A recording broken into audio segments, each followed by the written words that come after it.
Ketemu lagi, kali ini kita akan belajar apa yang disebut dengan konstruktor pada bahasa pemrograman Java. Nah, pertama kita coba bikin package baru dengan nama model.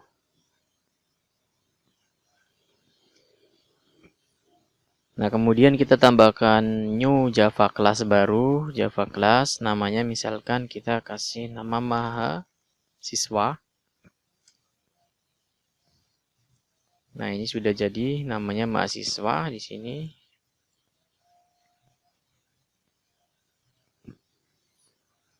Nah, ini ada public class mahasiswa ya. Ini fundamental sekali. Jadi, untuk nama sebuah kelas di Java itu harus sama dengan nama filenya ya. Ini nama filenya mahasiswa. Kelasnya harus mahasiswa. Karena kalau beda ya dia akan error seperti ini. Nah, untuk konstruktor sendiri ya. Jadi konstruktor adalah sebuah metode yang memiliki nama sama dengan nama kelasnya dan dengan akses modifier public. Akses modifier public seperti ini. Public terus namanya sama dengan nama kelasnya seperti ini. Nah, ini yang disebut konstruktor.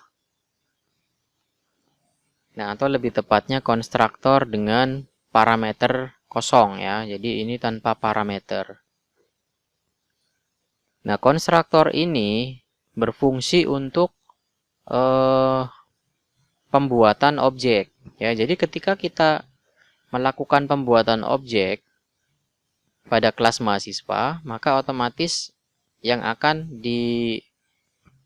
dibikin dia akan mengarah ke konstruktor dari kelas mahasiswa ini, yaitu ini.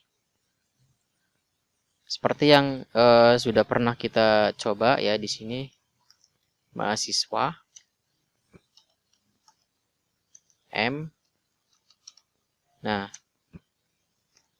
jadi ketika proses new atau pembuatan objek ini kita mengarah ke konstruktor si kelas mahasiswa ini. Nah, kalau kita lihat, nah dia akan diarahkan langsung ke baris 14 di sini. Nah, tetapi ketika sebuah kelas itu tidak memiliki konstruktor seperti ini, nah di sini dia tidak akan error. Kenapa? Karena di NetBeans ya ini atau di Java ini secara otomatis akan dibikinkan konstruktor secara default, yaitu konstruktor kosong seperti ini. Ya, jadi penting nggak penting kita bikin seperti ini ya. Nah, untuk konstruktor yang kedua adalah konstruktor yang memiliki nilai atau memiliki parameter. Nah, biasanya konstruktor yang memiliki parameter itu dia berfungsi untuk men-setting nilai langsung ketika pembuatan objek. Jadi nilainya akan langsung diberikan. Kalau ini kan kosong, jadi ketika kita bikin objek di sini ya kita kosong. Nah, misalkan di sini kita punya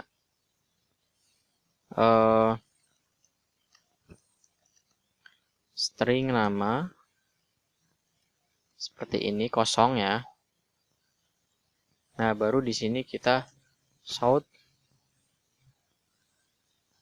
nama.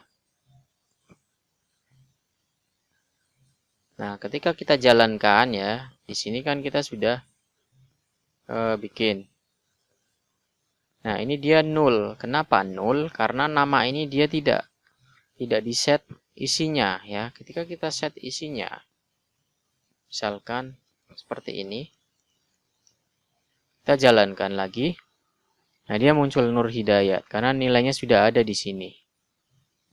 Nah, berarti secara tidak langsung ya, ketika kita bikin objek seperti ini, kita berarti telah mengakses ini ya, telah mengakses konstruktor dari kelas mahasiswa tersebut. Nah, kemudian untuk metode yang kedua, konstruktor yang kedua ini sama seperti ini. Nah, cuman ada yang namanya parameter. Di sini nanti kita kasih parameter namanya nama. Nama yang di sini dengan yang di sini beda ya. Untuk membedakannya, di sini kita kasih X. Nah, ini jelas beda. Nah, yang kita print di sini adalah yang nama X. Nah, ini sementara seperti ini. Nah, baru di sini kita kasih hello.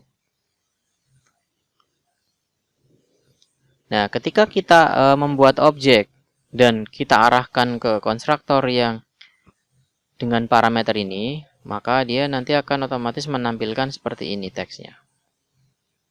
Nah, misalkan kayak gini, kita bikin objek baru lagi di bawah dengan nama yang berbeda M1 new mahasiswa. Nah, kita pilih mahasiswa. Nah, ini otomatis dia muncul dua karena ada dua konstruktor di situ. Kita pilih yang kedua. Kita masukkan namanya di sini. Nah, seperti ini.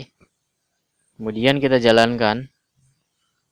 Nah, yang pertama adalah konstruktor kosong, dia mencetak nama ini. Nah, konstruktor yang kedua, ini tadi kita tambahkan hello, nama. Nah, nama ini adalah string yang kita kirimkan dari kelas main tadi ini ya. Jadi dia nanti akan ditulis di sini. Ya, karena parameter ini kita dapat dari sini. Nah, otomatis dia akan nampil di sini ya. Seperti itu. Nah, untuk konstruktor ini tidak bisa dibatasi ya. Ketika nama konstruktor di sini kita bikin kembali seperti ini dengan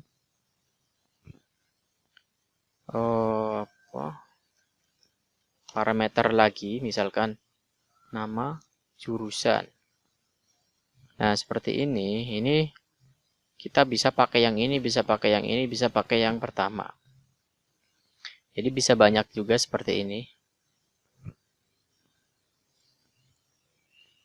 Nah, cuman kalau di Java ini misalkan kayak gini ya.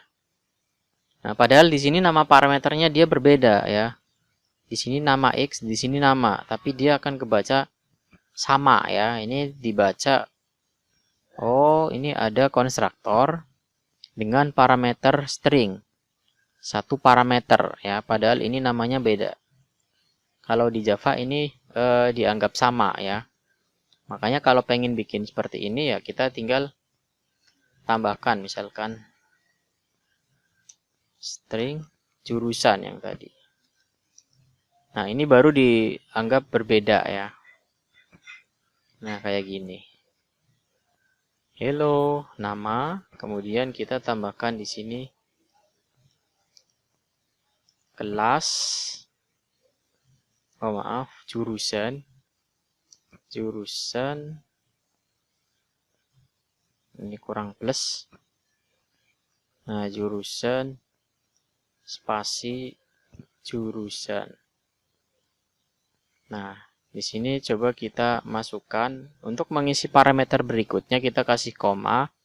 Karena tadi tipenya string, kita kasih petik, baru kita isi jurusannya, misalkan teknik komputer. Nah, ini dia tidak akan error, otomatis dia akan mengarah ke konstruktor yang tipenya, yang parameternya ada dua. Otomatis dia akan mengarah ke situ. Coba kita jalankan. Nah, hello, Muhammad Hidayah, jurusan teknik komputer. Nah, seperti ini. Oke, untuk penjelasan konstruktor cukup sampai di sini dulu. Terima kasih, sampai ketemu di materi selanjutnya.